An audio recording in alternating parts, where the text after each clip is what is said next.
Ladies and gentlemen, that Lionsgate logo can only mean one thing. Somebody, some once Canadian company was foolhardy enough to finance a Clerks 3. Welcome to the Clerks 3 commentary track.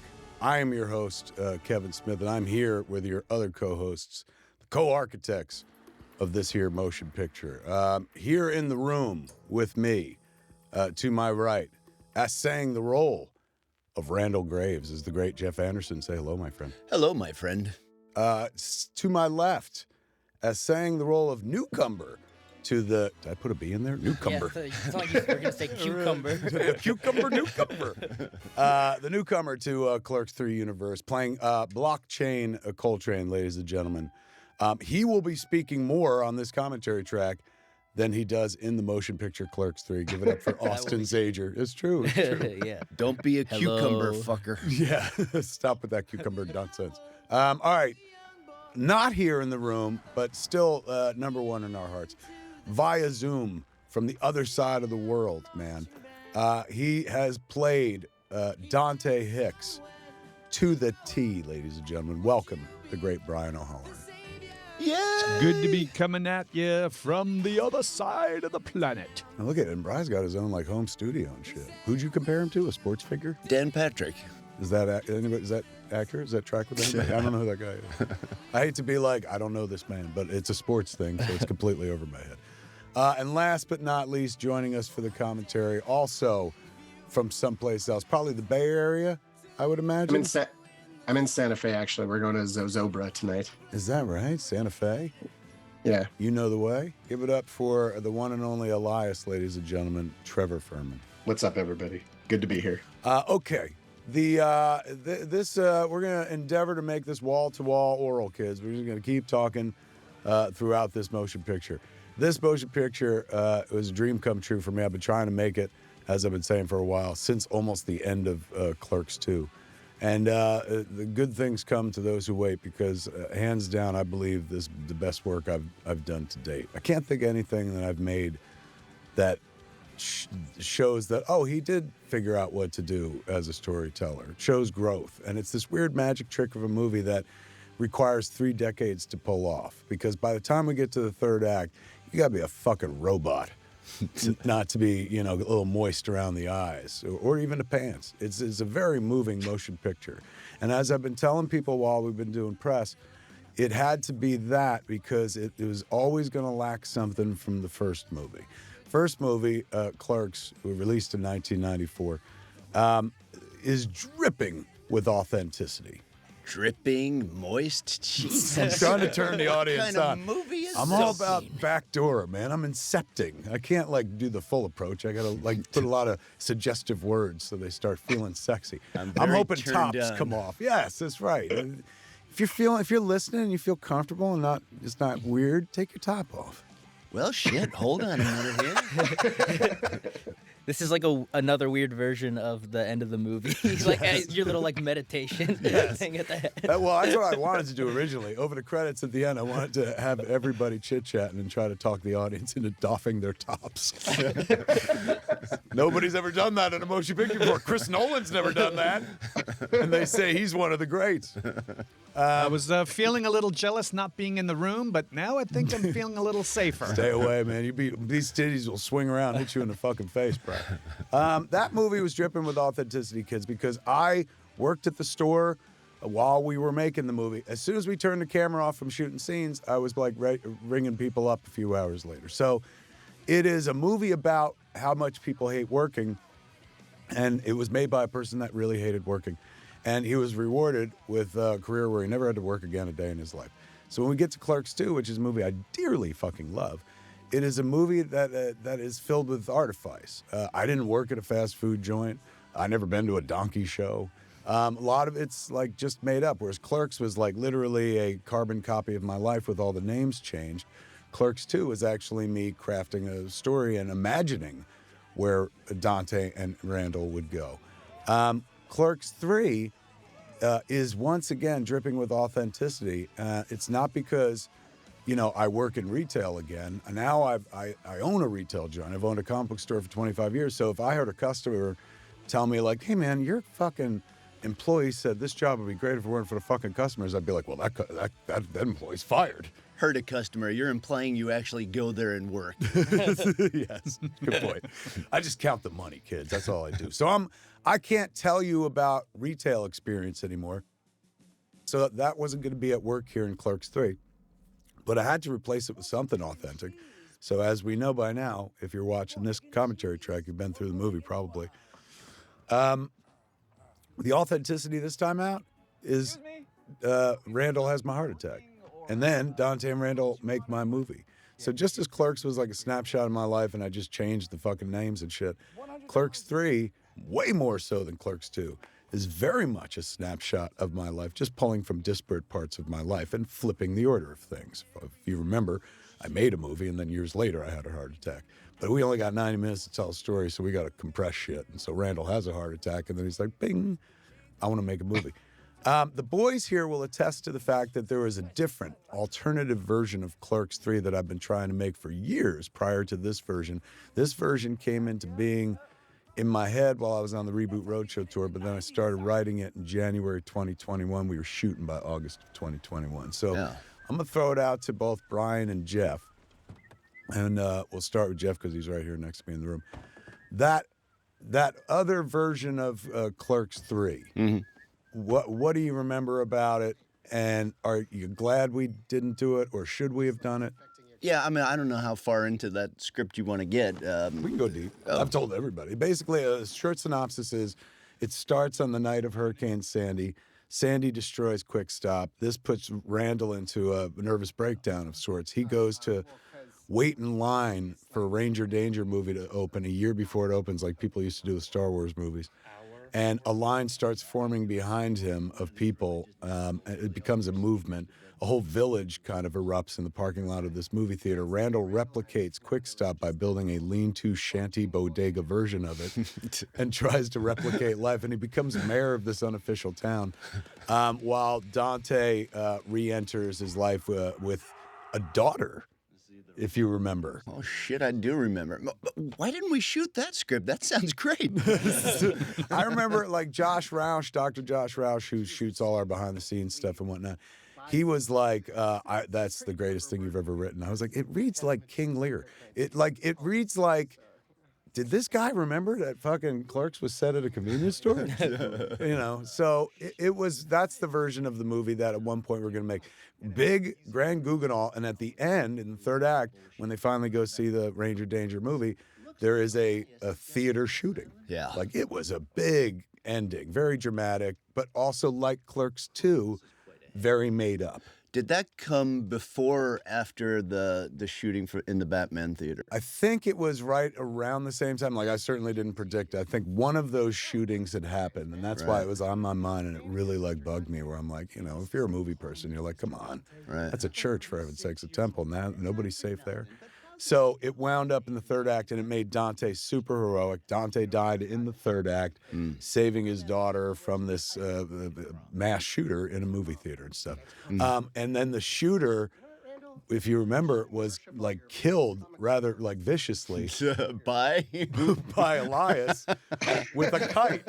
He stabbed this dude like through with a kite and then just kept stabbing him until Randall was like, it's all right. By the way, it was a creepy Christ kite. Yes. I still have trouble saying that. I still have to slow down and say that very carefully. Creepy Christ kite. The kites. Yeah, the one thing that made it from that Clerks 3 script into this one was the Christ kites. It's true. The conversation that you guys are having right now in the movie, that existed in every incarnation of Clerks 3. Yeah. The original opening had from the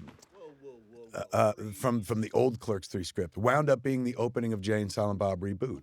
So like when the cops come and fucking bust the place and shit, that was really the opening of the original Clerks 3 script. Then the boys all went to like jail and were interrogated in various rooms and stuff, and then all of a sudden they were told Sandy was happening. And my favorite joke in that was the one guy going, you know, it was going to be Kevin Pollak and John Goodman as the cops, and John Goodman was going to be facing the camera. He's going, "You're going to talk, goddammit. Before this night's over, you're going to talk." And then he just cut to Silent Bob. That was my one cop joke that would have made it all worth it for me. Thank God we didn't make it. But them Christ kites, man, have made it through every incarnation. I just wanted to float the idea of Kinky Kelly still being in the cell next to us.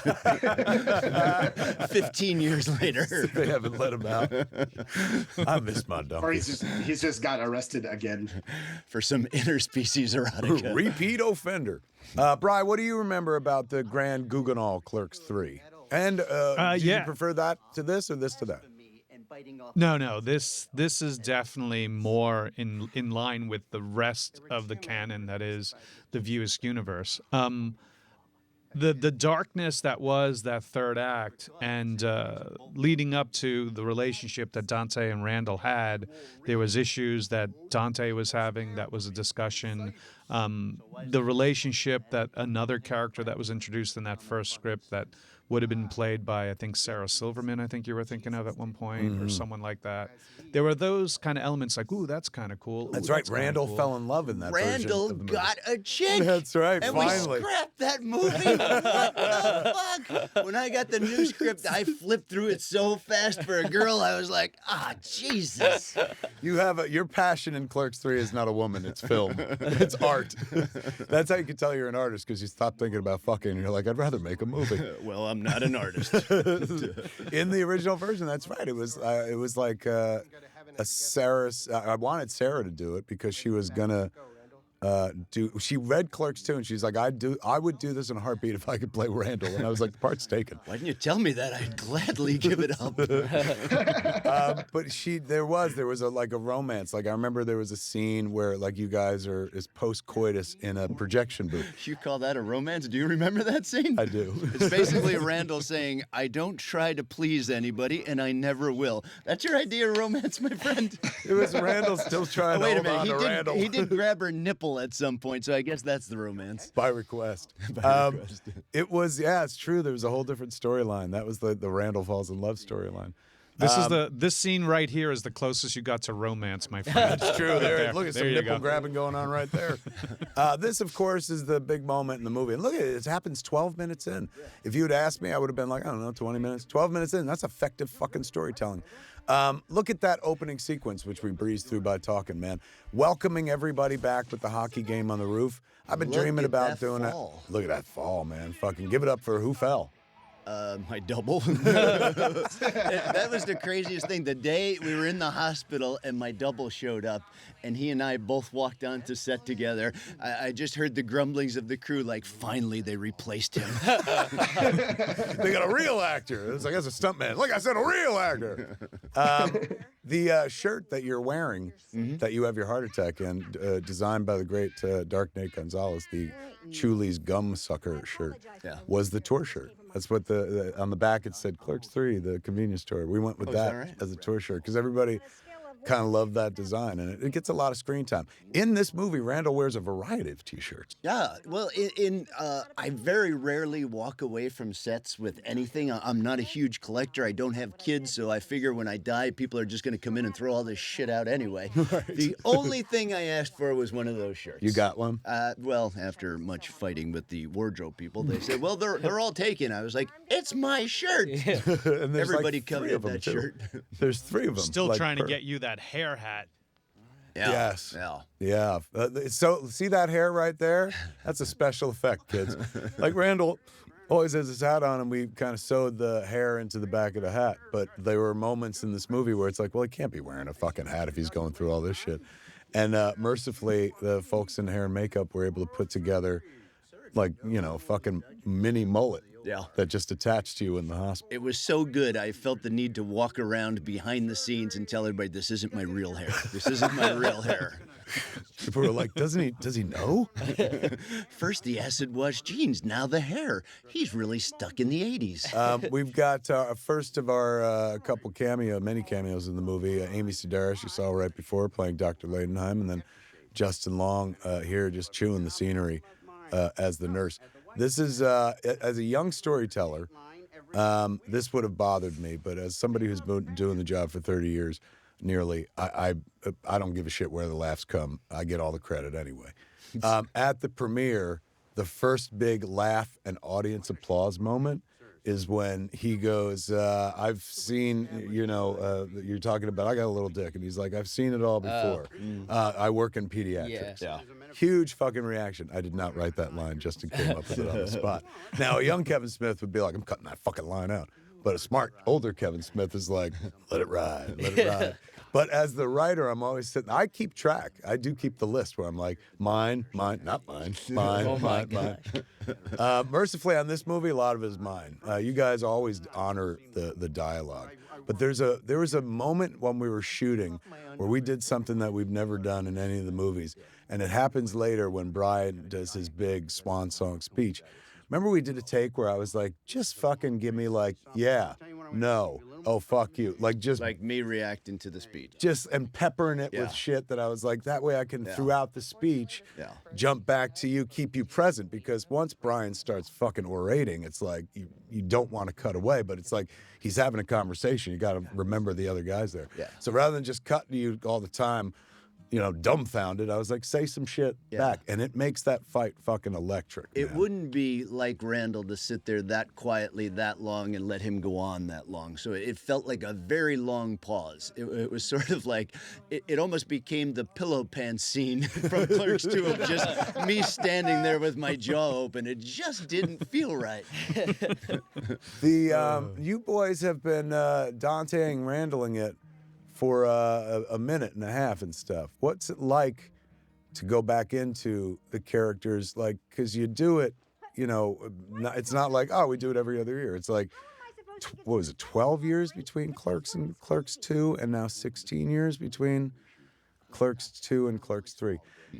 For me, this shit never leaves my blood, and I live in the View Askew universe. So even when we're not making movies, I'm doing something with it, comic books or something like that. And it's always fresh in my mind and stuff. For you guys, it's like periodically you're handed a script and it's like, now do the thing that we did when we were children. But as grown-ups. What is it like to re-inhabit Dante and Randall, starting with Bry? What's great is we have been peppered, or at least I've been peppered into some of the other movies like Jay and Silent Bob Reboot, Strikes Back. So the gaps are not as wide as the actual movie releases are. We're peppered in here and there. So it's never out of my system. Like you, I travel with the show kind of as people are reminded of me and talk about it a lot. So I'm always talking about it, that I love it. It's great when me and Jeff do get together to do the films, especially. It doesn't take long to where that banter, that timing is really back to it. So I enjoy it. I enjoy working with Jeff. I enjoy working with you, obviously, and Jay and everybody else from the View Askew universe. And especially Trevor is back.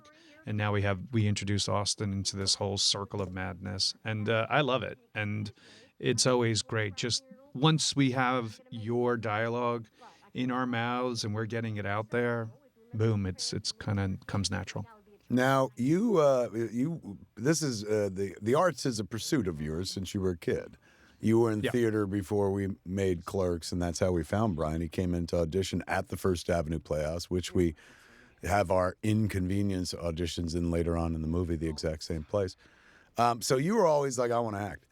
Jeff, this was, I got to imagine, like, you're used to it by now, but it must be weird because it was not, like, in the cards for you. You were not like, I want to fucking be in movies and shit like that. Even in high school, you weren't like, let me do the plays like a dick. Nope, I didn't do any of that stuff. So yeah, this kind of came out of left field and literally threw my life in a dishwasher, if you will. That's not what I was looking for. Washing machine. It was actually very, I was like, that's poetic. I can see it. Couple cycles. literally threw my life in a dishwasher. Washing machine, okay? What is it like, though, to like not have that be the pursuit, and then suddenly it's like, oh, this is such a big part of your life. There are people in this world who think of you as an actor. I know you tend not to think of yourself as one, but there are people that think of you as an actor, and to you that must seem like anathema or foreign because you're like, what? Yeah, people that I meet that consider me an actor, I usually spend about a half an hour trying to convince them that I'm not an actor and they should reconsider their thoughts of actors. Your definition of actor is very large. I disagree, especially by the time you get to this movie, you can fucking see like there's a performer's heart there. So even though it wasn't the pursuit when you started, even though you weren't like, oh, I want to fucking tread the boards, you forced into it multiple times. you've By you, I might add. always like, do it again. It was so good. That's my problem. Is like I'm so American. Americans can't have one good experience and then like just try to have others. They're like, I'm gonna replicate that experience. Until you get to fucking Clerks 3. Has it been? What do you think you would have preferred, Life as Randall or Life without Randall? I think now, 30 years later and having done 3 movies, I like Life with Randall. I always say it's a very odd thing. I take off my hat and I don't get recognized. Sometimes I do just based on my voice. A lot of people will say, well, how do I... Or the flip around, too. If you flip it forward, it's just Clark Kent. It completely throws people. I mean, how many times, Brian, are we out together? We'll literally be eating dinner or standing together, and some person will direct only the clerk stuff to Brian, and I'll be sitting right there. They'll literally hand me their phone and say, "Can you get a picture of Brian and I?" Boy, I wish that Randall guy was here. Many times. That happens to Jay as well, which is weird because I think Jay is kind of the more recognizable of us. Or with the moment he opens his mouth, you're like, "Oh, that's that guy." Of course. But people will be standing there talking to me, and then they'll be like something about Jay, and I'll be like, "Well, that's Jay," and then he's always like, "Shut up, don't tell him." This is speaking of returning to a character. Trevor Furman. I first was exposed to Trevor's work through Jeff's movie Now You Know, where he played Biscuit. And if you ever watch that movie, it is, you would not go, oh, I could see how he gets to Elias from here. I could see how Kev looks at that performance and goes, oh, he should be Elias. Particularly because the version of Elias that Elias became wasn't even the one on the page. Trevor, I just loved him so much in Jeff's movie. I was like, well, he can act. I'm sure he can pull this off. And that character we found like 3 days into rehearsal when Trevor delivered a line asked as a question. Like it was a statement, but it had a question mark at the end of it. And suddenly we were all like, that's it. He's so uncertain of himself that even if he's declaring, it's like, I love God. He just has to go up to leave room for error. And thus Elias was born. Just like at the end of Clerks II, when I saw what we could do with Randall, where we scratched the cynic and found the optimist underneath. I was like, oh my God, I want to do a whole movie about that moment. And that's where Clerks 3 comes from.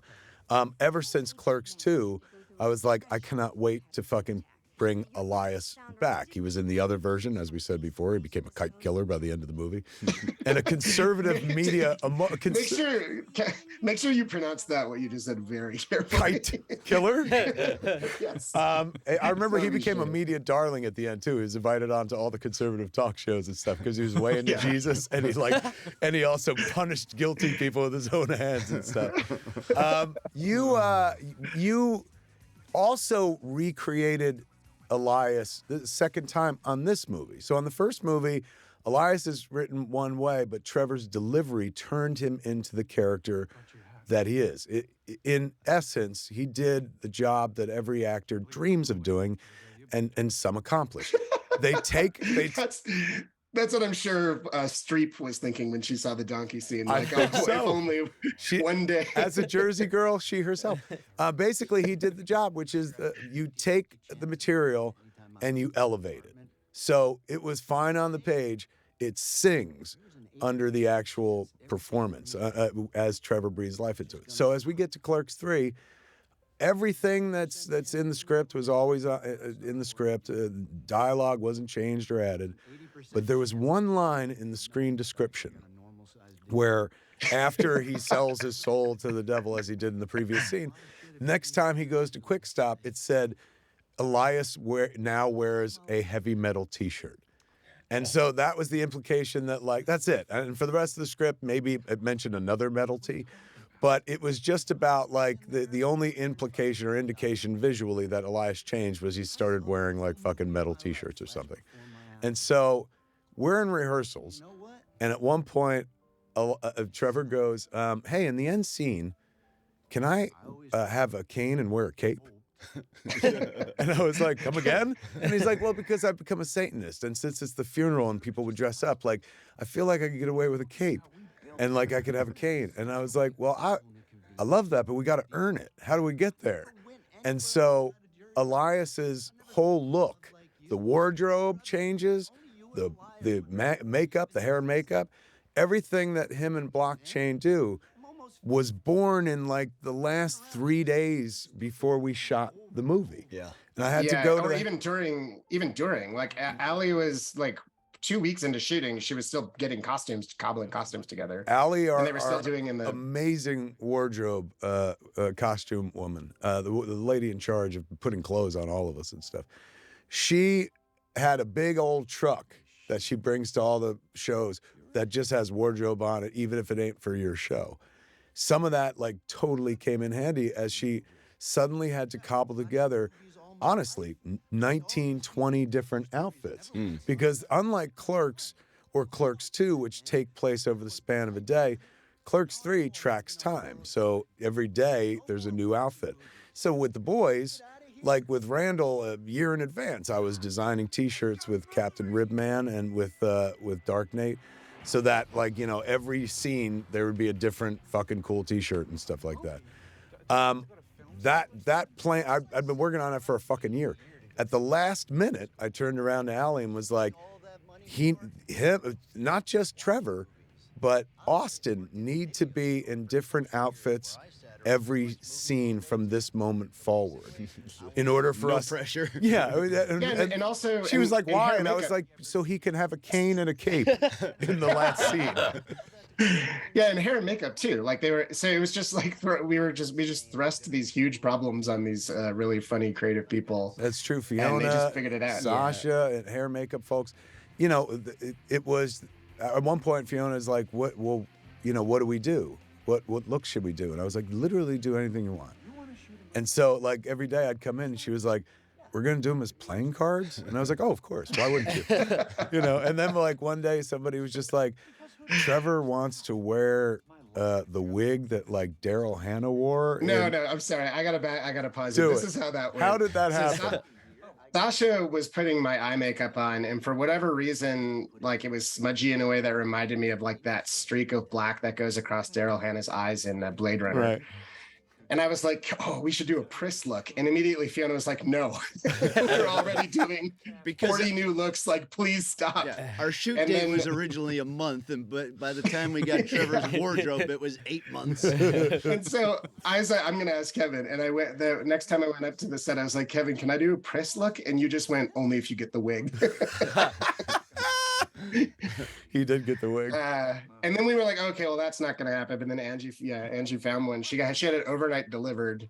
And yeah, that was like sort of the other thing I kind of like about how improvisational sort of a lot of these outfits were is that that's sort of accidentally correct, right? It's like, that's how Elias would be doing it as he's like figuring himself out. Yes. Yeah. Pulling it together. They wouldn't be, because when you look at the costumes, they're almost there. Like Allie, Yeah.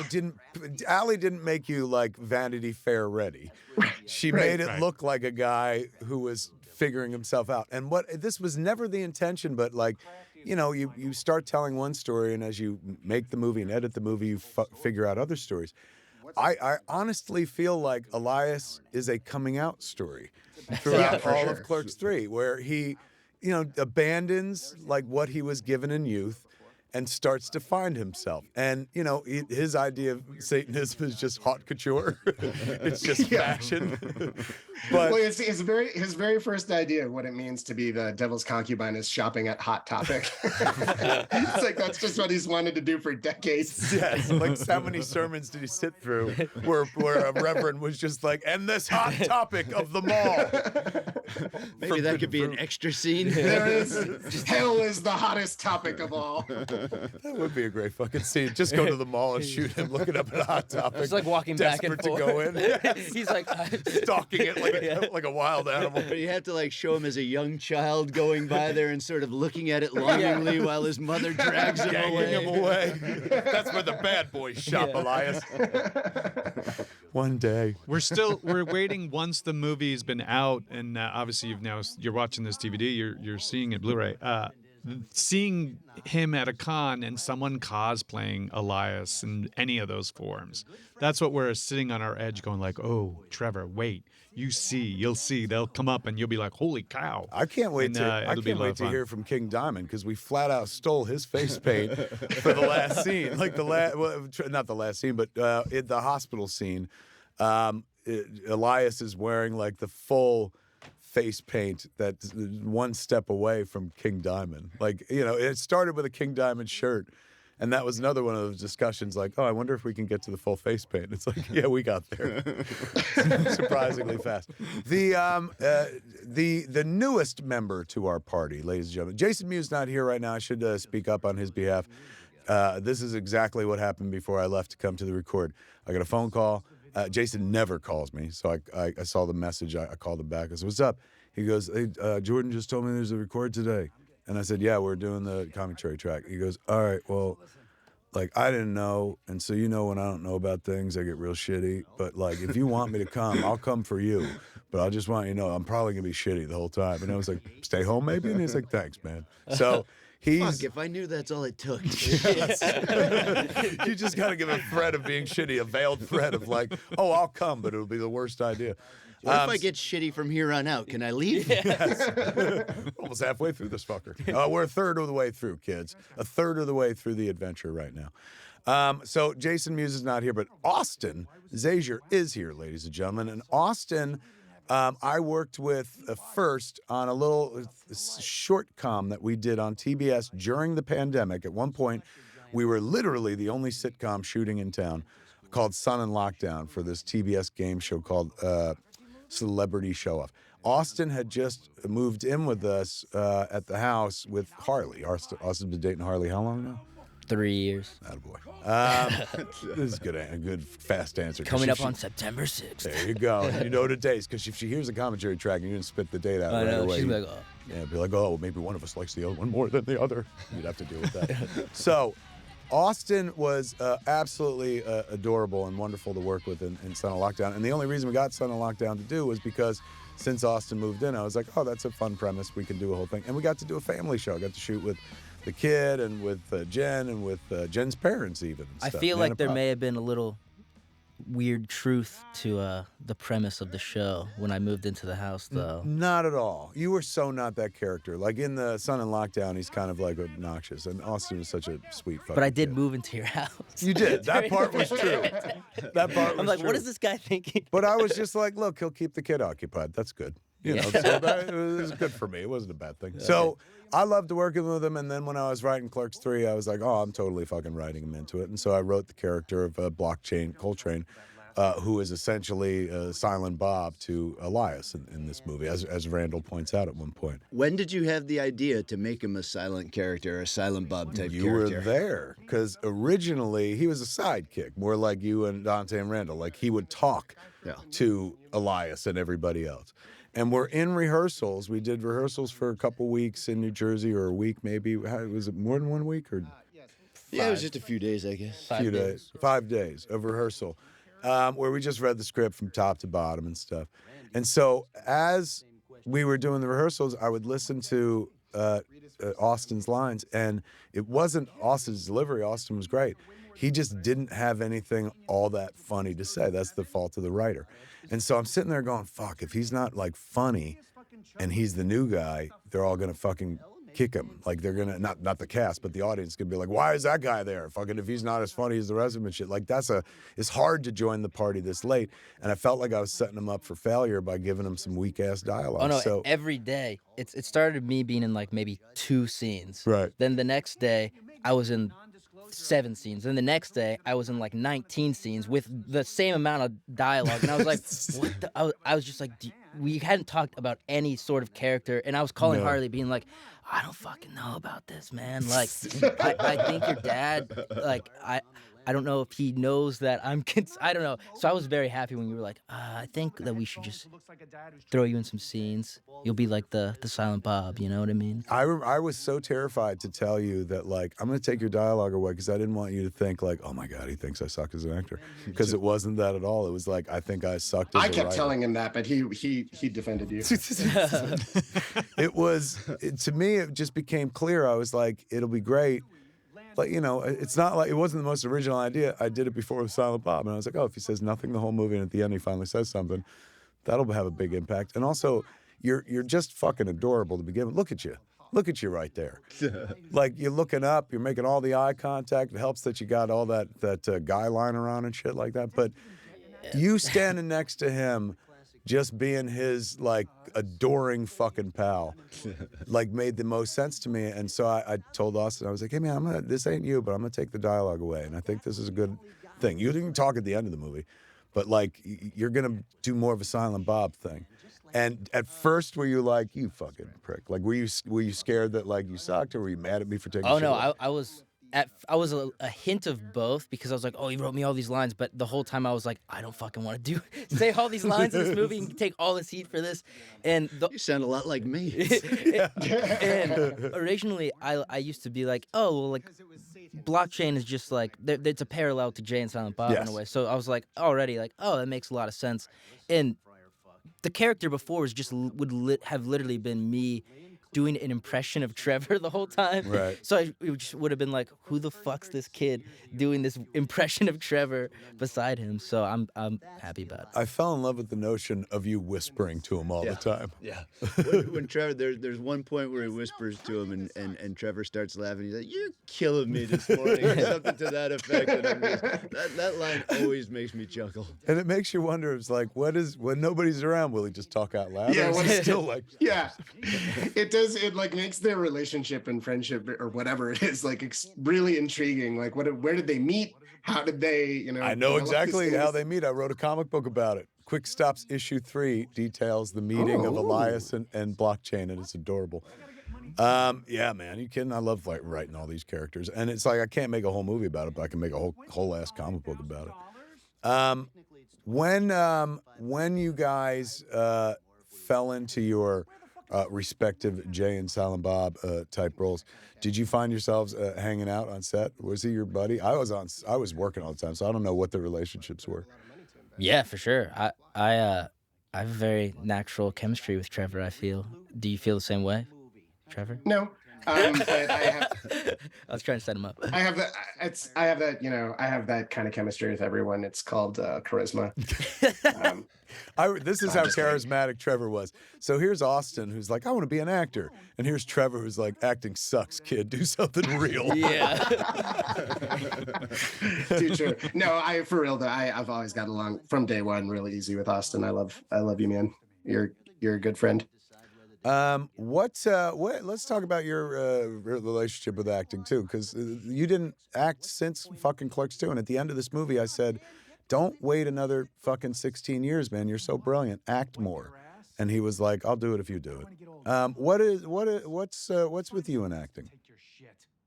You know, I never intended on doing it professionally in the first place. How'd I you sort of get into it? stumbled in.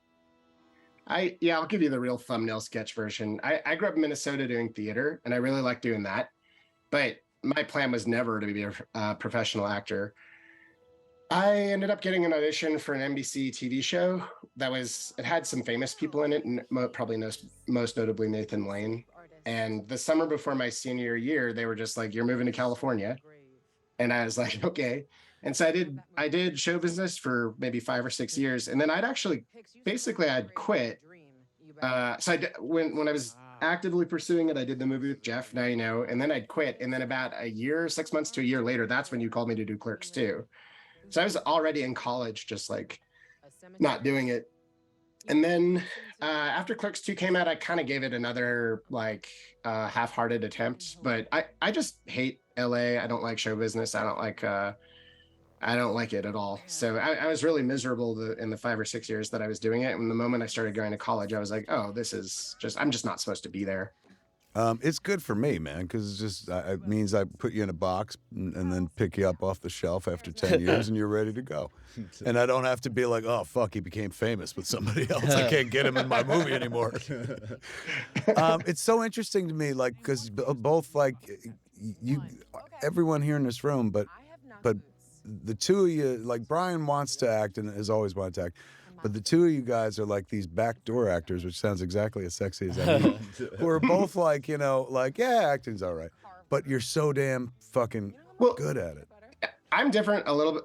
I definitely, the Venn diagram has some overlap between me and Jeff, but I really love performing. So that aspect of it, and especially with people like you guys that I like and are really funny, that part is so much fun to me.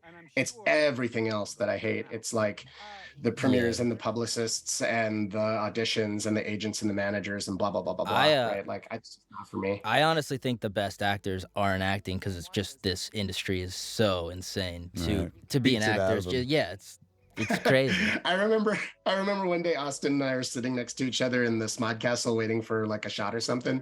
And it was toward the end of the shoot. Maybe we had like a week left. And Austin turned to me and he was like, so you're just like not worried at all about like getting another role after this. And I was like, nope, good luck. Yeah. There's got to be freedom to that, though. Although I'm gonna for hold sure. you to this, Trevor. You said one day that if I made a movie, you'd be in it. So I'm gonna hold Fuck you yeah. to that on this thing. Anytime. That's the way to be. Speaking of wonderful actors, there's Rosario Dawson, ladies and gentlemen, who has a bigger role in this than she ever would have had in the other Clerks 3. If you remember, she didn't appear until like the Where Are They Now sequence at the end, where she came back as Dante and Becky's daughter, Leah, who was the first female goalie in the NHL, and she was a goalie for the New Jersey Devils.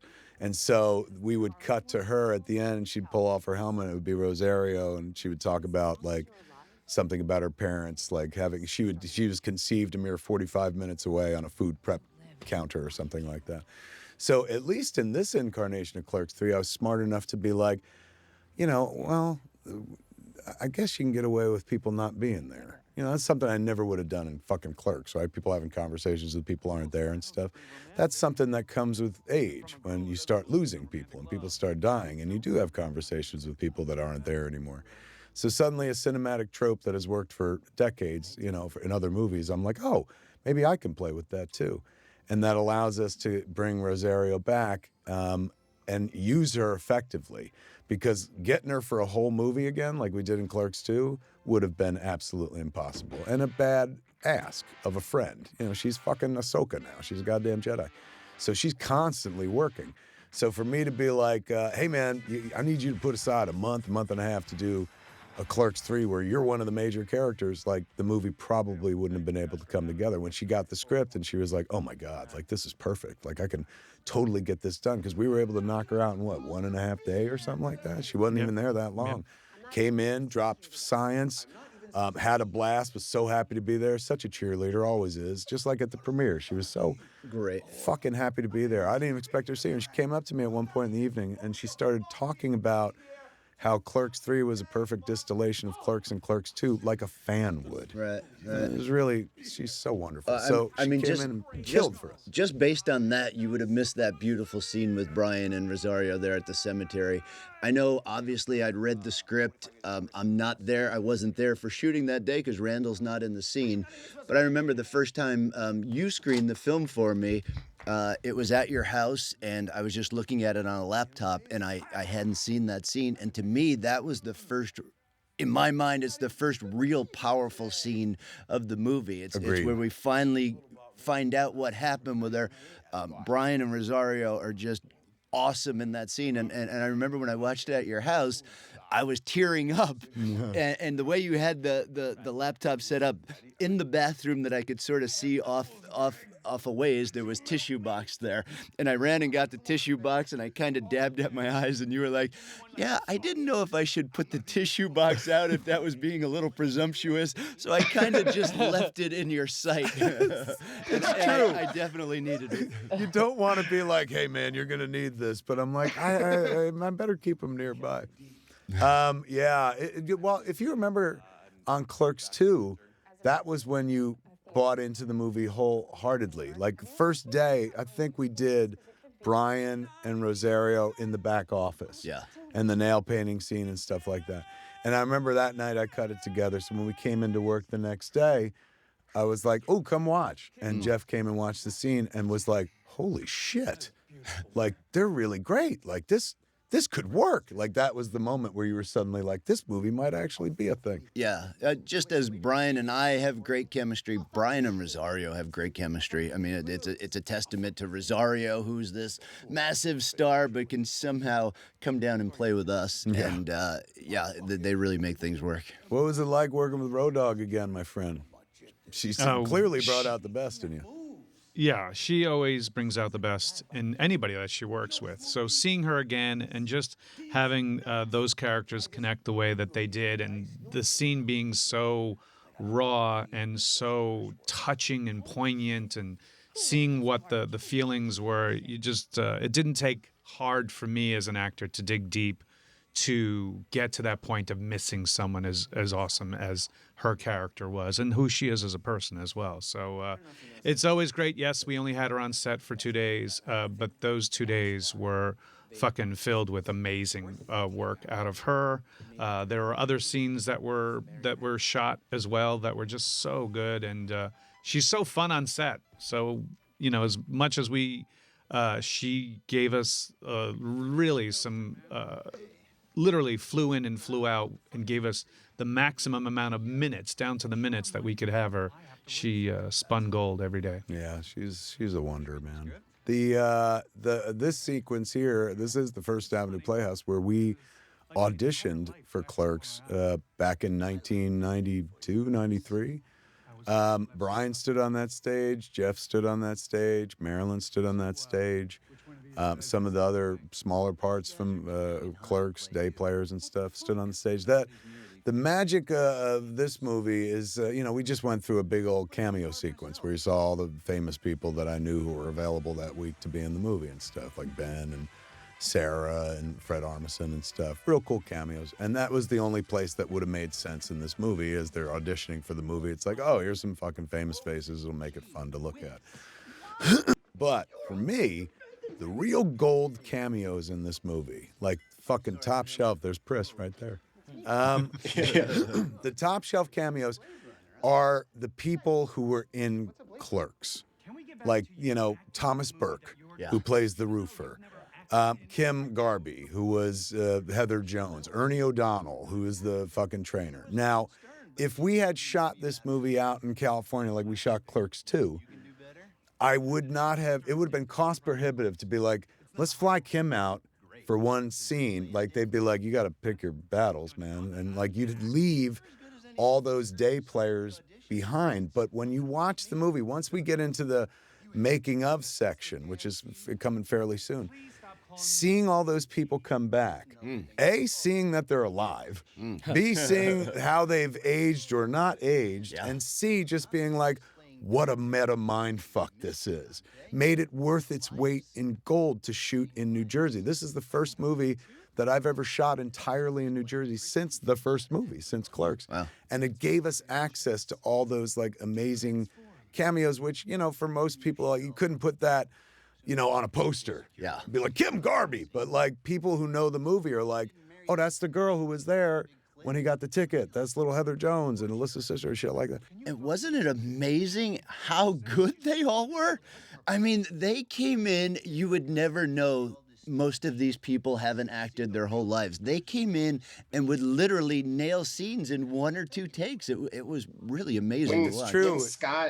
When Scott talks about his powers of stagecraft, makes me laugh every time. Which I was so delighted, like when we started showing the movie, you know, you're like, I'm always right. Like when we start having public exhibition, I'm like, all right, what works? What are the funny lines? I know what's funny to me. I know what's like the lines that I think are, oh, that's a clever line. And then lines where I was like, I think this will legit make people like laugh out loud. And that wound up being, what was the moment you just said, Trev?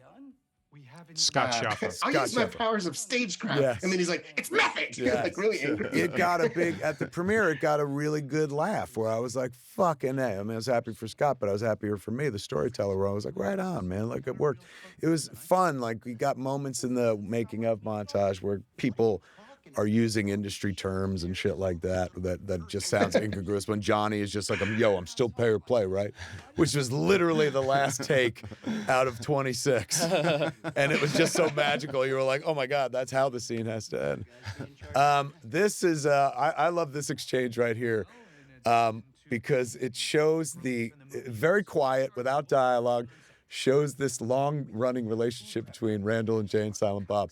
It's right when he fucking chastises you for like, no, we sold drugs in the front and drugs in the back. Watch your face when we walk away.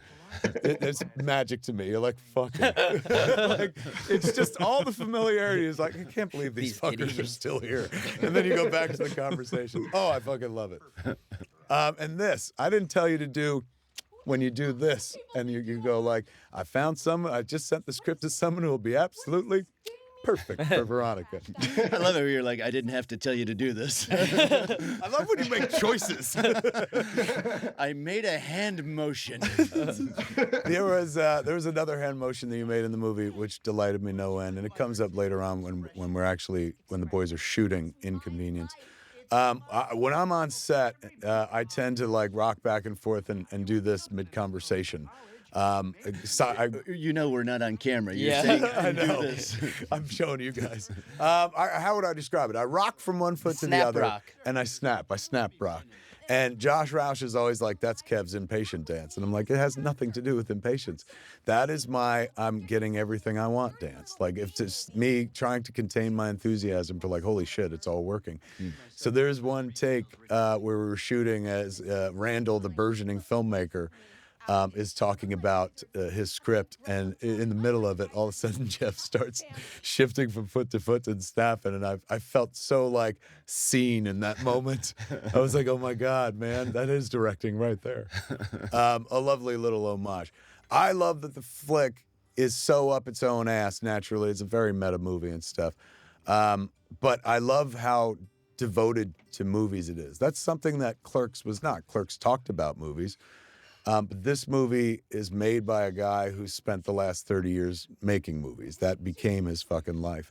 So when y'all start making the flick itself, it's so fucking heartwarming for me because, the characters lived my life in the first one. And then the characters didn't really live my life in the second one, but they're definitely living my life in the third one and letting them have the experience that they let me have. Like it was inevitable that they would make a movie at Quick Stop because I made a movie at Quick Stop. It just took them 30 years longer than it took me and an inciting incident to be like, wait a second, like my story's worth something. I was so happy that became the spine of the movie. And when I started telling the kids about it, like I remember telling Brian about it, and then I talked to Jeff about it when we did the signing. Where we hadn't seen each other a while with the Lilu multi-prop signing. And my soft pitch was a hard pitch, which was just like, Randall has a heart attack. And Jeff's like, where'd you get that idea? It's like, but they wait for it. Then they decide to make Clerks. And that was He's like, where'd you get that idea? But both of you were just like, oh, I like that. I'm in. And it was delightful, man, because then I knew we were going to be able to make this movie that I knew was going to be about grief, because both incarnations of Clerks 3 are about grief and dealing with grief. And I don't know why.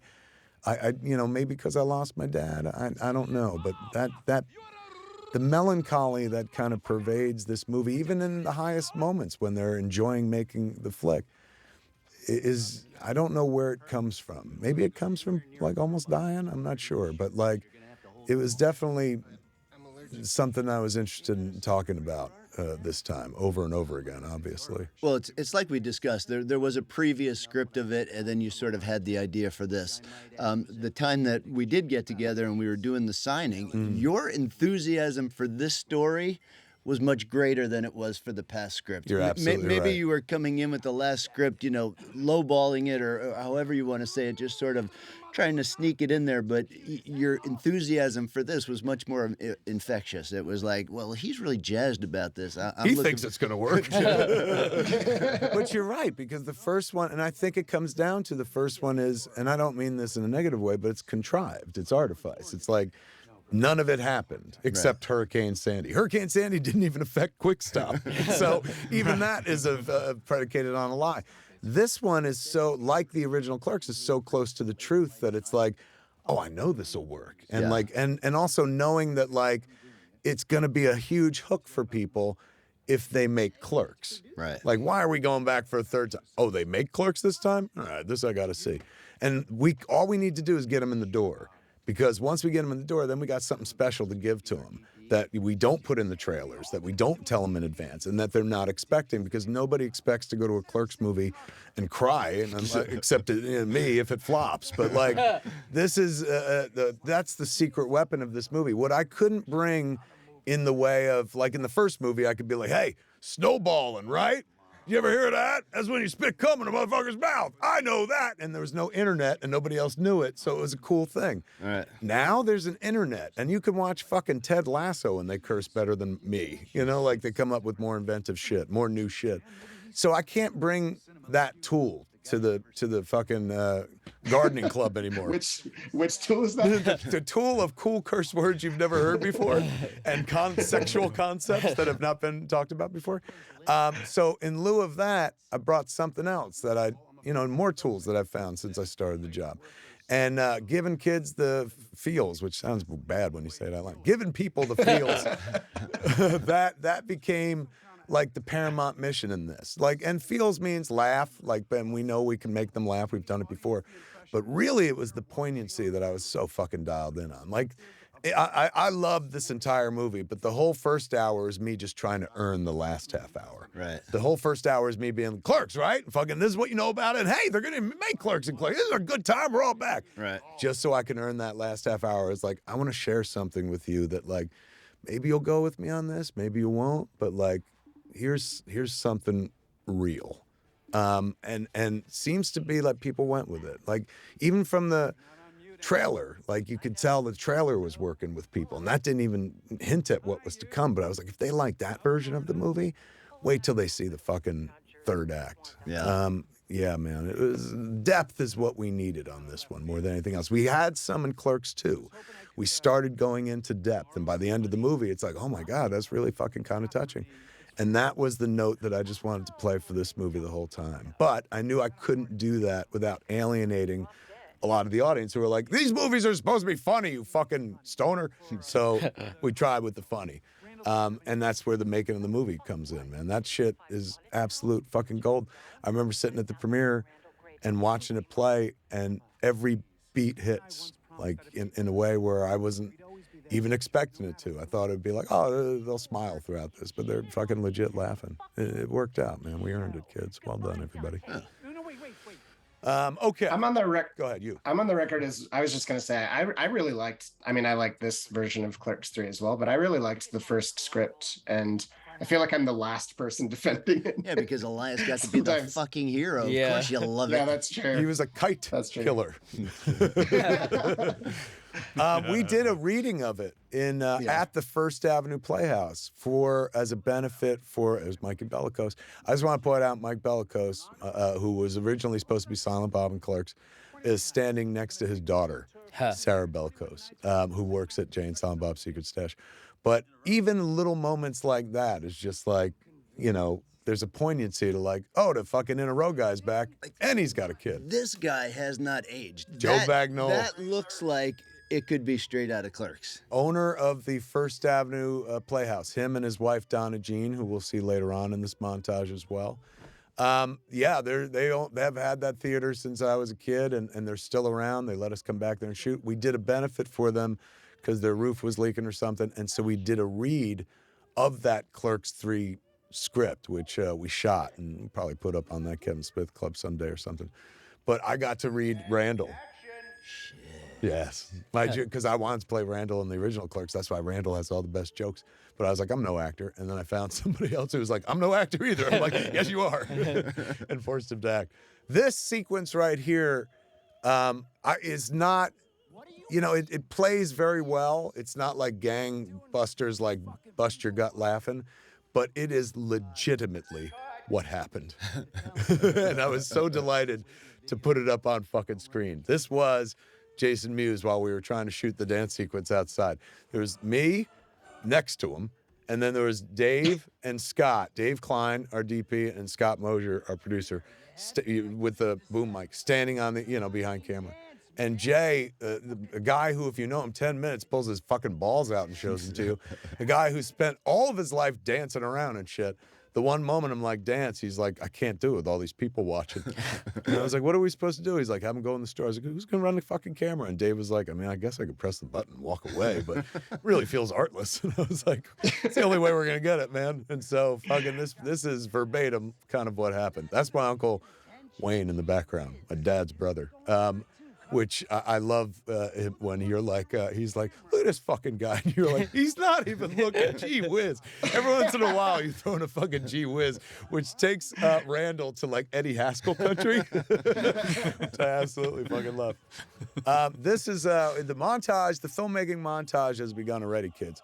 It's in 3 parts. The first part is scored to a piece of music from Carmen, which most people who know classical music would think of that way. I think of it as the music from The Bad News Bears, one of my favorite movies of all time. So I use The Bad News Bears music, the Carmen theme, to get us through the opening night of the shoot and takes us to here. Now, in Clerks, this was Stabbing Westward's violent mood swings that Jay and Silent Bob danced to. But of course, we're older now, and so I went with the more yacht rocky song that I loved, and I played for the boys when we were in pre-pro. And I was like, I think this is the montage song, and it's Starship's "Find Your Way Back." So I had to repeat their opening, kind of a couple times to make that dance work, and then have it land here when the drum dun, dun, dun is going to kick in when we cut to Randall shooting the version of what he sees. This played out exactly as it played out in my head while I was hiking Highlands in pre-production, going like, I was listening to that song over and over. I was like, I'll come in for this. I'll come in for this. This is, I think, the most joyous part of the movie making montage, and it has everything to do with that song. That song has a poignancy to it, a sentimentality to it, while still having a kind of bit of a rock beat to it. And see Faye in the background? Faye was our focus puller, and at one point Faye is leaning forward and putting eyes over his head as if he's focusing. It's one of my favorite little beats in the movie, man. I didn't write that bit, he just did that. And going back to the scene outside with Jay dancing, Silent Bob and Jay dancing there, I don't know if you did it purposely or if it's the way it fell with the schedule, but it was the last night of shooting. Yeah. We were shooting you guys out there. And, it's always bittersweet to sort of come to the last day of shooting, but there was something really sentimental about having you guys out there dancing as the last scene. And I just remember standing there, and I think most of our crew was just standing around watching this. It was a very surreal moment. You guys looked just like you did back in '94. He had the moves down, he just kept watching a clip on YouTube over and over again, and he fucking did it exactly. I was blown away by it. I was like, he's literally fucking replicating it. Yeah, it was kind of sweet, man. It was a nice way to go out. I spent a lot of time on that show giving speeches. We probably could have been done 3 days earlier were it not for the fact that I was always like, gather around, people, I have things to say, and would constantly narrate the movie and shout people out and stuff. I thought this played incredibly well. This looks like it's taken from the 90s as well. And Jeff is wearing he's wearing the fucking eyeliner. And if that was the first night of Clerks, we shot that scene, the original. And Leslie, who was our makeup artist, she kind of put it on a little thick under his eyes, and we were all amateurs, so nobody was like, even though I looked at her, I was like, he looks like a raccoon. I was like, she must know best. She's the makeup artist. She was just obsessed with The Cure. Yes. I remember back in '94 or '93, whatever it was, Lisa and I left the set and went to breakfast that morning, and we went and got breakfast. And it was about 3/4 of the way through the breakfast. She was like, you look ridiculous right now with your eyes like that, right? Our makeup artist also didn't know to give us some kind of a wipe when we left the set. We were all amateurs, kids. We didn't know. Oh, I'm sorry. That's one of my favorite shots right there, where Brian leaves the counter, bends down, and it transitions into Brian and Veronica. Yeah. I love that shot. It goes from him in color to them in black and white, and it hits lyrically perfect because he's like, I think the lyrics are, I knew it's too late now, but I wish I could go back in time. So he sits like right in back in time. It's the editor thing, kids. This was a joke that I was like, nobody's going to get it. And they put it in the fucking trailer. They were like, everybody knows that you cut the ending where he gets killed. And I was like, is that right? I thought that was inside fucking baseball. This is, of course, the banner that we hung on the doors. Is a very memorable, prominent part of the Clerks mythos. And since we were making a movie where they're essentially making Clerks, I could borrow it and repurpose it in the movie and use the excuse that for the flick that we actually, the reason we hung it up. We were shooting in the store at night, but the movie is set during the day. So you couldn't, shoot at the counter with those steel shutters open. You would see through the windows that clearly it was nighttime.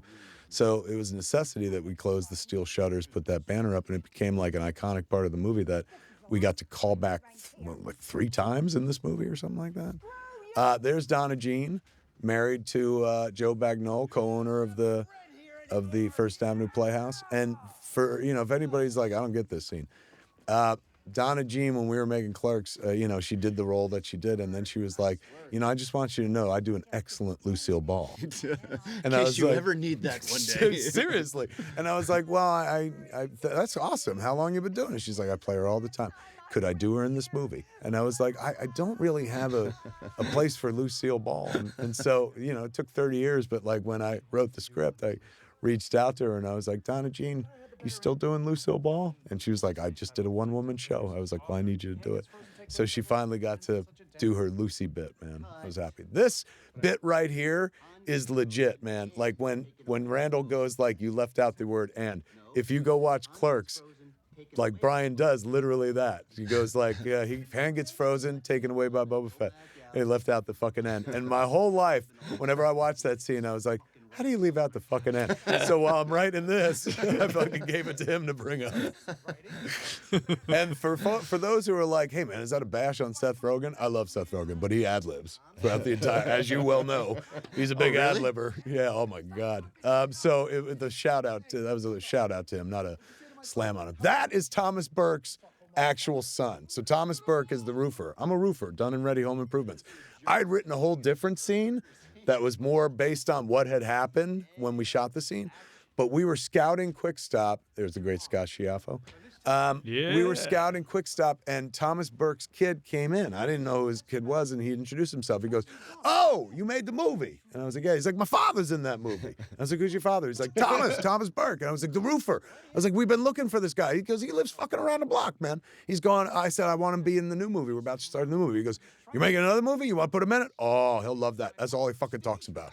He still has the hat. He still has the coat. His whole life is about that scene that he did. He tells stories about it all the time. And I was like, well, you got to come back with him. And so I rewrote the scene to include his fucking kid. His kid's got this amazing fucking chest tattoo. So I was like, can you doff your top and fucking go after him? He's like, fuck yeah. It was amazing. Ernie and Kim Loughran. Kevin gave him the feels. I did, all the feels. These two frozen in amber, am I right? Yeah. Like, I felt, 3 people came to set, made me feel old. Rosario, who is frozen in amber and doesn't age. Yeah. And these two, like fucking Ernie in black and white. I was like, you fucking look exactly like you did back then. Same as Kim, man. I felt mad. I was so glad they were there quickly because I was like, get these young people off the set. This is where the geriatrics are making a movie. Now, I'm sorry, look at Elias. I know, he looks like the nun. And sometimes the wardrobe changes are fleeting. Like, because you're doing a montage, right. And there were some brilliant outfits that get 3 seconds of screen time. Yeah, the amount of effort that went into making them for the versus the amount of Hours screen in time hair they and get is makeup. totally unjust. Totally. But worth it for that one moment where you're like, wow, Yes. even this scene as well. No, almost the more you throw it away, the funnier it Yeah. It's true. becomes. Absolutely true. We used Gianni's Pizzeria, which cosplayed as Moobies in Red Bank twice, to be our old Moobies from Buena Park, which does not exist anymore. I mean, number one, it would have been cost prohibitive to go shoot there if it did exist, but they mowed that thing down like shortly after we were done with Clerks II and made condos out of it. They smited that store. Yes, they smited that hole. Well done. Derek right up front there, man, who is the guy that did our movies on the road. He made movies happen in real life. And then next to him, the other guy working there was Dark Nate, the guy who does a lot of the T-shirts in the movie. You saw Kate McCucci back there as our movie. She was in Jay and Silent Bob reboot just recently. And this was like our biggest special effect of the whole movie. We brought in a donkey. That scene originally went on longer where Trevor did a loop with the donkey.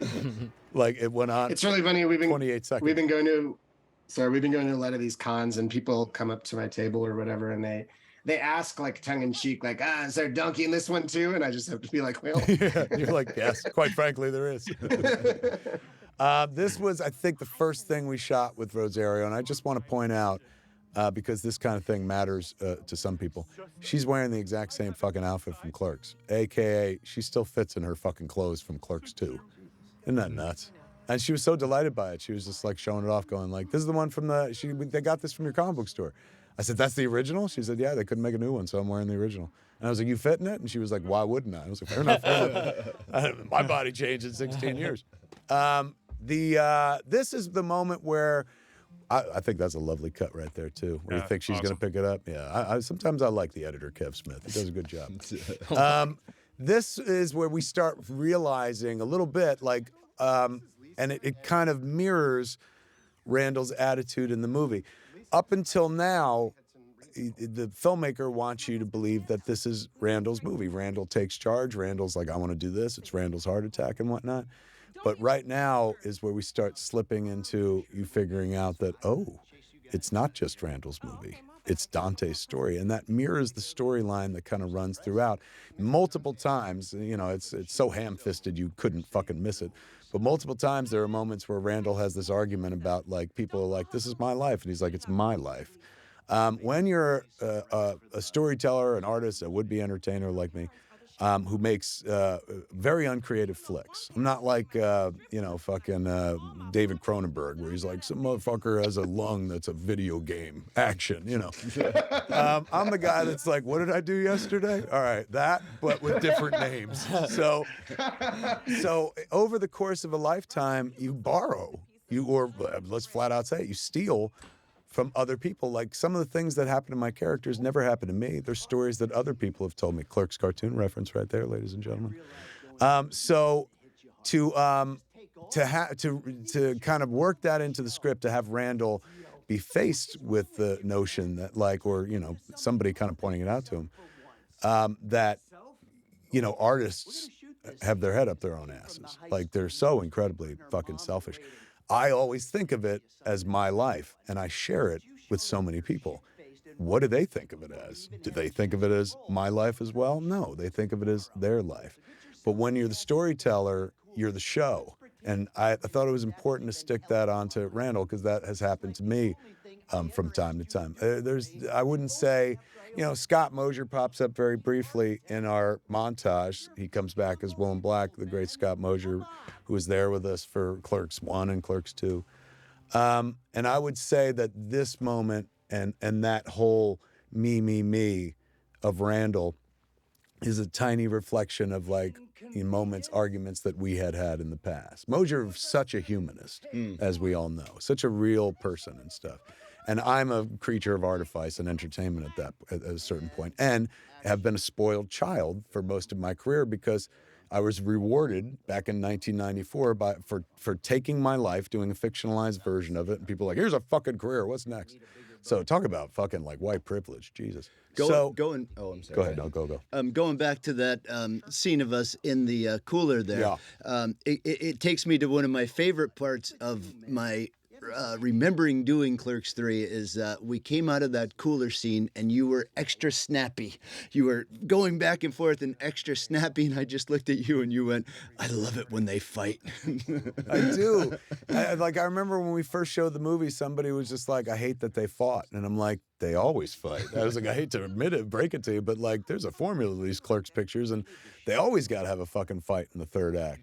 The difference this time, though, is that, you know, the movie's meant to remind you that, like, tomorrow's not promised. So is that fight worth it? Because that might be the last conversation that y'all have. This I liked very much. I didn't know I would be doing this in pre, but like when we got to the shoot, I was like, this will work really well if I keep jumping into color for Dante to be living the moment as opposed to doing the dialogue. And I always felt like, well, I think hardcore fans of Clerks will fucking get what's going on here. And it does play incredibly well. Talk about playing incredibly well. We're rehearsing. I'll never forget this. We're rehearsing on this picture. And, is 5 days of rehearsal. And we all have our scripts open and stuff, reading, because nobody's really off book. And this is the very first rehearsal. And as we got within maybe a page and a half of this moment of the big monologue, quiet, subtle, not big. Everyone else faces in their scripts. I don't know if they noticed, but out of the corner of my eye, I saw Brian close his script. And right then and there, I was like, oh, we're in for some fucking magic. He had memorized the whole fucking thing, and in rehearsal dropped a performance that's about 80% of what you're seeing right here. And mind you, we were just sitting around reading the script. And suddenly my guy comes in and acts and cleans up in the room, and all of us were fucking dumbfounded and speechless and like, holy shit, we got it. Like, this is fucking good, man. It was a magical moment. And then on set, you only fucking did better. How many takes we do of this? What did you ever do in life? I think we did 3 in total, and the third one was just, let's just have a safety. Yeah. It's I primarily cut from the first take, if I remember correctly, as the editor. Powerful shit, man. And a swan song fucking moment. You know, we know what's coming after this, so I had to do Bry right. If Dante is going to exit stage, left, he had to say it all. He had to say something big, and boy, did you rise to the fucking occasion, man.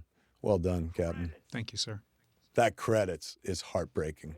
We're fuck you, and oh, by the way, fuck you. Credits. Oh, so fucking... I do love when they fight.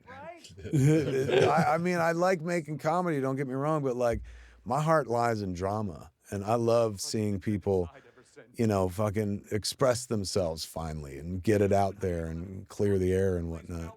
I'm not physical fighting guy. I'm like the fucking chit-chat fighting guy. I don't want to get hurt. It would have been cool if they busted into a kung fu battle, though. We did that in the first Clerks. Remember, it starts with them physically fighting, and then they just have an argument afterwards. But the fight is so ridiculous. It was like the fight that me and Ernie had in high school, where nobody's connected punches, more just pulling shit and whatnot.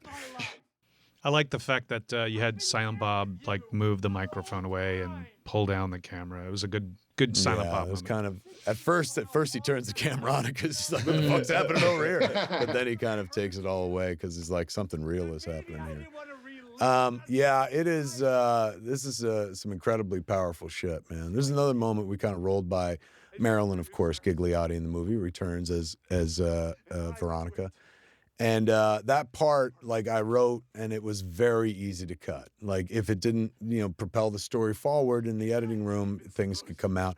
I figure this will give Marilyn a chance to come act and stuff, but it's not guaranteed to be in the movie. Easy to lift out completely. And Marilyn came to set and gave us a performance so fucking good that I was like, you just nailed that fucking scene into the movie. Whether it's essential to the story or not, that piece of acting made it essential to this fucking movie. It's going to stay. And it reminded me of the young Marilyn, which came into audition on Clerks and fucking cried. She was reading some monologue and she started crying. And Walter Flanagan and Vincent Pereira were like, oh my God, how does a human just cry like that? That's the most impressive acting I've ever seen. Well, I've been around kids and I've seen impressive acting over the course of 30 years, and I'm here to tell you that I was doubly impressed by Marilyn's acting when she came back that night and dropped that performance. All you kids just rose to the occasion, man. And I know some school of thought would be like, well, they've been playing the fucking parts for like 3 times or more. They should be able to do it. But this was not the same movie. I didn't ask any of them to come back and do what they did before. Yes, there are moments where we came back and do exactly what we did before. But that's kind of in service of the joke and the story. These cats all came back and did different things than they had previously. One of my favorite things about this movie is watching the characters of the View Askew-universe grieve, because that's something we've never really done before. I dealt with a little bit of grief in Jersey Girl, but that's always unconnected to these View Askew-universe movies. Even when Julie Dwyer died in the first one, there's no real grief. It's just like, I'm fucking mad I'm not invited to the funeral more than anything else. But this, you actually see how they deal with loss. And, you know, I know some people are like, well, why? Why is that the movie? And because that's what you need. You need to be reminded. You know, sometimes we get so caught up in doing what we do and we think we got all the time in the world, and take it from Dante and Randall, we don't. This movie is a tale of 2 heart attacks, essentially. By the time we get to this point in the movie, it's easy to talk about. Obviously, you know, it's waiting in store for Dante. And it's predicated on, ever since I had my heart attack, I'm like Randall, where Randall goes, I had a heart attack. He just had a heart attack. I had one. He'll be fine. I lived an experience where I went into a hospital, came out 36 hours later, and was good as fucking new, and went right back to work, and like fucking I started going vegan, changed my life, but there was no trauma. It wasn't that distressing. Distressed everyone else in my life, but me, I came up with anecdotes out of it and shit. Now, ever since then, I meet people all the time who are like, oh my God, I'm so glad you lived through that heart attack. My mom had that same heart attack, the Widowmaker. And I'm like, how's she doing? They're like, she died. My brother had your heart attack. How's he doing? He died. I meet a lot of people who lost a lot of people to the same exact heart attack as I had. And it's a weird notion, because I'm like, but how? They fucking saved my ass. Like, how do they not? And it's certainly not like survivor's guilt, but it is a weird thing where you're like, why me? One of my favorite moments in this movie, and it's so crimson, it's so fucking horrible, but it's later on when Jen comes in as Emma, and she literally says to Randall, where she's just like, I heard you had a heart attack. Is that right? And then Randall, and it's such a great, he doesn't even respond. He just gives her like, fuck you, look. And she goes, that must really fuck with your head. Dante's dead and you're still here. It's like, such a great delivery of that line too. So mean and so like cutting right to the fucking quick and shit. But that is something that, it doesn't fucking make my day hard to do. But every once in a while, I'm faced with the notion that I'm luckier than I'm aware of. And believe me, I'm always fucking cognizant of how lucky I am and shit. So I felt like that had to inform this movie. I've always been trying to kill Dante, let's be honest. I've had it in for him since the beginning. Before I even knew it was Brian O'Halloran would be Dante, I always wanted to kill Dante. And I'm so glad that I didn't do it in the first movie, because I would have missed out on making 2 of my favorite films I've ever made. And, as John Pearson, who was our producer's rep on Clerks years ago, said, he's going, you made this wonderful movie about these 2 dudes who are great fucking friends that everybody can relate to. And then you kill a guy at the end because you don't know how to end the movie. He goes, just roll the credits. So mercifully, we cut that ending, and then we get to extend the story. But, he was always fated to die. And so it was always bound to happen. And the moment we did a Clerks 2, even then I was like, There was that one scene where Randall sticks Dante's head in the fryer. Yes. Die, motherfucker! But here we've earned it. And back then it wasn't earned. Back then it literally was me going like, well, how's Do the Right Thing end? Powerfully. All right, I'll end my movie powerfully. But Spike Lee had a lot to say. I didn't. So killing Dante is in Clerks is ridiculous. Killing Dante in Clerks 3 is earned, and there's something kind of beautiful and poignant about it, and there's something important for an audience that likes these movies. A reminder that, like, even the best people in life that we can count on will always be there. Motherfucker will always be at that convenience store. May not always be at that convenience store. Hospital hijinks, ladies and gentlemen. That guy right there, that's the mayor of Middletown. Another fucking huge cameo we got in the picture. I guarantee you he brought people into the movie, right? Because he told everyone he knew. So I bet you he's worth $100, 100 people worth of business on this movie. That's how you cast That's movies. all it takes. If you could bring in $100 worth of business, you too could be in a Kevin Smith movie. Fuck it, you could star in it, for heaven's sakes. This is, let me give shout outs to people here who made this third act what it is, aside from, of course, our performers right here who fucking not only stick the landing, but then do fucking cartwheels and ta-das at the end of it. It's so fucking impressive. Jordan Monsanto and Liz Destro are producers without whom this movie never fucking gets made and stuff. Never happens. We were about to shoot, what was it? We'd done this. Had we done this? No. We were about to do the hospital. No, we had done the hospital. And I said to... Boy, make sorry. up your fucking mind. We had done it, but we hadn't done the other part yet. And I said to Liz and Jordan one day, I was like, look, if money was no issue, what would you think about this? Randall wants to show Dante his movie. Instead of bringing a laptop to the hospital, he goes to the hospital and he brings him out of the hospital and he takes him to a movie theater. Because I always felt like the movie needs to end in a movie theater. The original incarnation of Clerks III did. You know, is that wrong? I mean, again, don't think about cost, but just story-wise. And Jordan was like, well, if he dies in the movie theater, didn't Randall kill him? And I'm like, well, I don't see it that way. And she's like, the audience might. And I was like, you're right. I guess he shouldn't take a guy out of the hospital to be like, watch my movie. Yeah. How'd you die? What the fuck? And I was like, yeah, I guess that's stupid. And then Liz goes, yeah, but he could be in a movie theater in his head. And right then and there, I was like, oh my God. In a world where we've already got some magical realism going on with Dante and Rosario in the graveyard, with Dante and Becky in the graveyard, with Brian and Rosario in the graveyard, it felt like, oh, maybe we could do that fucking thing that they do in movies where you do something that you couldn't do in real life. Like you're inside his head and he's in a theater watching the clips that he's watching on. And so he's watching the movie on the laptop, but in his head, there he is watching the movie of his life. And at this point, hopefully the audience is catching on like, oh my God, his life is flashing before his eyes right now, which should be a terrifying moment for everybody because we all like life so much. But having been there, having the movie of my life flashed before my eyes when I went through the heart attack, it honestly wasn't bad. It was good. Like they used to be scared of dying, and this movie made me, not the heart attack made me fucking not scared of dying at all. And I wanted to put that in the movie because a lot of people work under that fucking fear of death, man. And we don't want it, don't court it, but it's a natural part of the process. And life only goes in one direction. That's what makes everything so precious and sweet, is that one day it fucking stops. So when I was cutting this together, I always knew that moment was going to be devastating when her hand comes in, and I got to do it right on that cue of Gerard Way's "Oh Wally Wally." This shit is porn to me. This right here breaks my heart every fucking time. When they look at each other, particularly this next shot. Oh my God, how fucking beautiful is that? And this destroys me. Every time I see it, I get emotional. That part particularly. Because that's when you know for a fact this motherfucker's not coming back. And it's not fucking bad because look how happy he is. Like, he gets to be with the love of his life again. He did something wonderful with his friends. He's been celebrated and seen before he leaves this life. There's no better way to fucking go out of it. And so thanks to Liz going like, he could be in his head, we get a really beautiful ending. He was going to be in that hospital with tubes in his fucking mouth, looking at a laptop. And that was the last thing Dante would have said was like, before his heart attack. Yeah. So because of what Liz suggested, I was able to write this dialogue, let him fucking speak. So Dante says something right as he fucking leaves this movie and this world.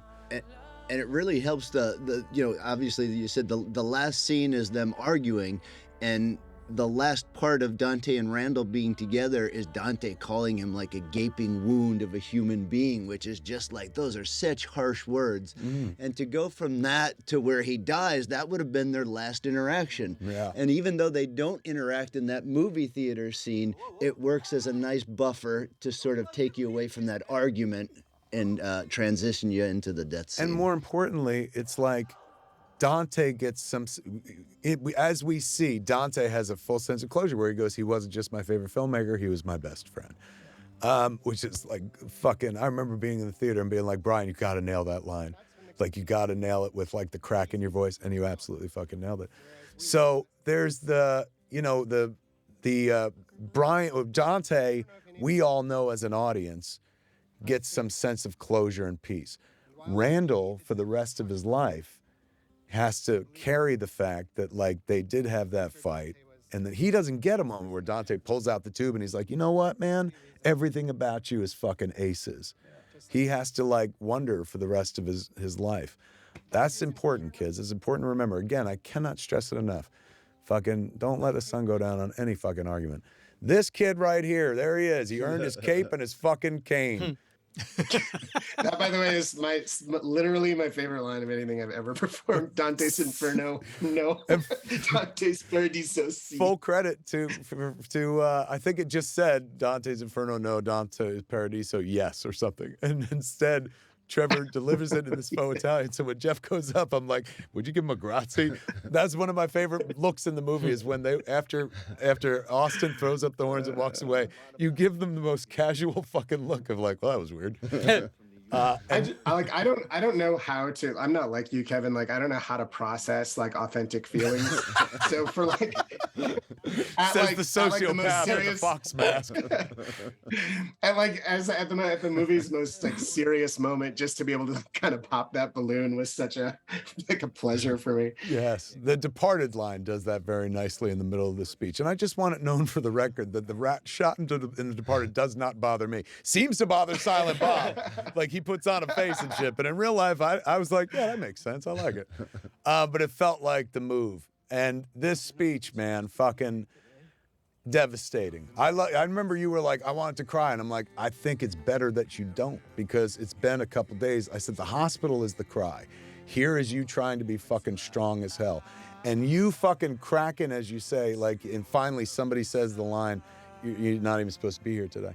Oh, is fucking poignant and beautiful. I love watching the View universe grieve. I promise I won't put the audience through it again and again. I'm not going to make a series of movies where they all start dying. But it was the one thing we've never done in the movies before, and I was so happy to be there. It's like Elias gets Hodgkin's lymphoma. Yeah, watch your asses. There is, I love that you still kept the fucking pentagram even like the next day. You're like, this part I will rewear. Very Robert Smith, The Cure kind of look here. On Trevor, not on Jen. Jen looks fantastic. If I do say so myself, it's very self-serving. We are married. But she also has aged incredibly well. She'll never listen to the commentary. One of my other favorite. I'm tired. I can stop right now. What were you saying, Trev? Just one of my other favorite lines of all time. Here's your sucking blood money. Yeah. Sometimes you phrase things in ways that are so weird, and I really like And it. as you casually throw it off, you don't even really look at it. You're like, here's your sucking blood money.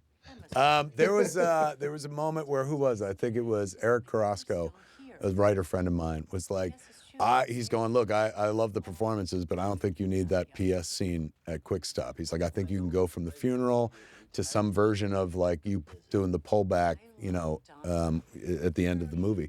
And I was like, I know editorially you can do that. I was like, but I think that might be too fucking heavy to go from the funeral and then fucking that pullback. And it's just, I think you need a little moment in there, levity. I said, plus there's just a little more story to tell. Otherwise people are like, hey man, does she own that place?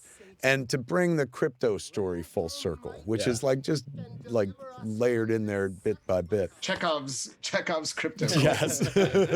And here our boy finally gets to speak with the goofiest painted on mustache of all time. We should have planned it out better to be like, you pick the outfit that you get to speak in finally. But it's adorable that it's this. You both mirror each other constantly. Austin is quite like his character. Don't be surprised if you find those for sale one day, kids. Just like your character, you know a bit about crypto. Yes. Yeah, so when you came into it, you were like, oh, I like the crypto stuff. Yeah. What was it like screaming at Jennifer? That's what you're just doing in that scene. No comment. I got a lot of shit off my chest. It was, this is, some people might be like, well, fucking, in a movie that's so real, this ain't real. And I'm like, but this represents like Clerks to me. Like, we don't get to see what happens to Inconvenience. They needed some happy ending, some sense of closure, some sense of success. And that was my Clerks moment. Like, when fucking somebody picked up that movie, my life changed. And I could throw money at people and be like, here's your sucking blood money. So I wanted to give our characters that as well. And also, it felt important to like level the field a bit with Elias. Like, give him a bit of a voice of authority, and I love where he's just like, I'll never be able to earn my place here, but I can buy it. This, No, I know this isn't like Elias's story by any stretch, but he really does kind of become a self-actualized, adult. I at love long it. last. I love it. Yeah, I love the side story of Elias like kind of coming into his own. This you nailed absolutely perfectly. It wasn't in the script, and one of the last takes I said to Jeff, throw in "I wish you were here, man," and fucking the delivery of it is pitch perfect. It is so melancholy and sad. Look how sad Randall is, and then he's going to shake it off and kind of go back to life. What's going to dislodge him, he's going to see the kites and then be like, these fucking idiots. And now he gets to go back to his paper. But it reminds me of that moment in Clerks. Remember Randall in repose in the middle of the fucking montage? Yeah. Where Randall, like when nobody's around, Just a quiet moment. is just like fucking sitting there, like does not know what to do with himself. That's the promise. Like this movie fulfills that promise. Is you got to find out what was going on in those fucking private moments.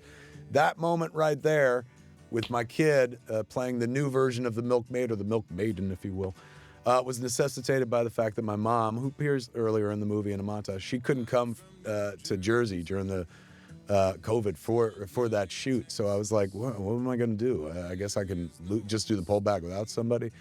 And then I was like, oh, Harley's here. Because she was there most of the movie as support for Austin. Austin was with her in Dallas for Cruel Summer. And so she's like, I'm going to come out to Jersey the whole time. She spent the whole time rescuing fucking cats. Cost me a fortune.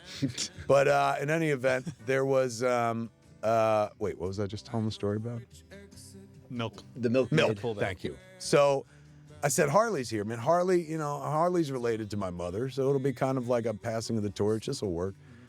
And I told Brian, I was just like, Brian's like, who's going to do, is your mom not coming? Who's going to do the milkmaid thing? I was like, Harley's going to be the milkmaid. And he goes, oh, that's funny. He goes, what, she going to be pulling oat milk out? And I was like, she fucking is now, bro. That's a great idea. And I tweeted Oatly, and I was like, hey, man, can we end Clerks with some oat milk and your product? And they're like, fuck yeah. And they sent us a bunch of oat milk and free ice cream and shit.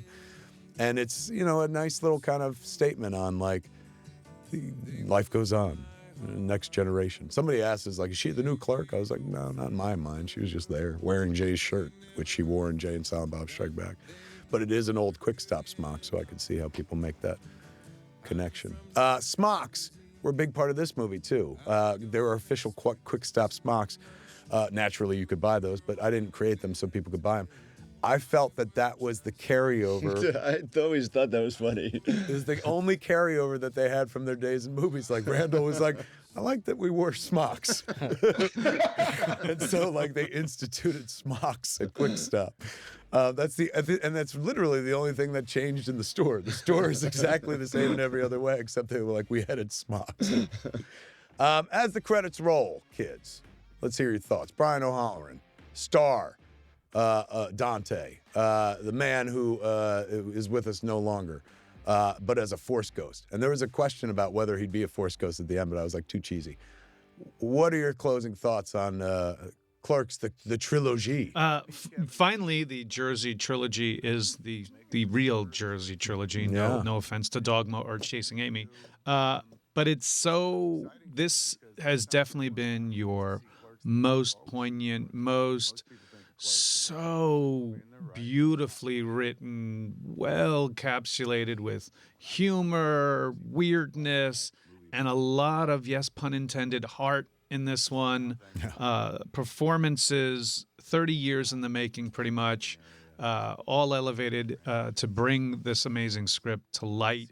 Knowing what that first iteration of a Clerks III script was, which was a darker type of feel, but knowing where it was germinated out of, doing those 2 live readings of that script with you, oddly enough, doing the lines of Randall, and then getting on this set last year, being in this weird time machine, inception, metaverse coolness, and then finally seeing it and feeling it and seeing it with that premiere audience and just hearing the responses was just really, really, really overwhelming and amazing. And me personally went through so many emotions in making it, waiting for it to be made, waiting for it to be released, and I couldn't be any happier with this. I will go down saying like I was the Tony Stark of this universe, that I took it for the team to get us out of there. Not so much a Tony Stark as a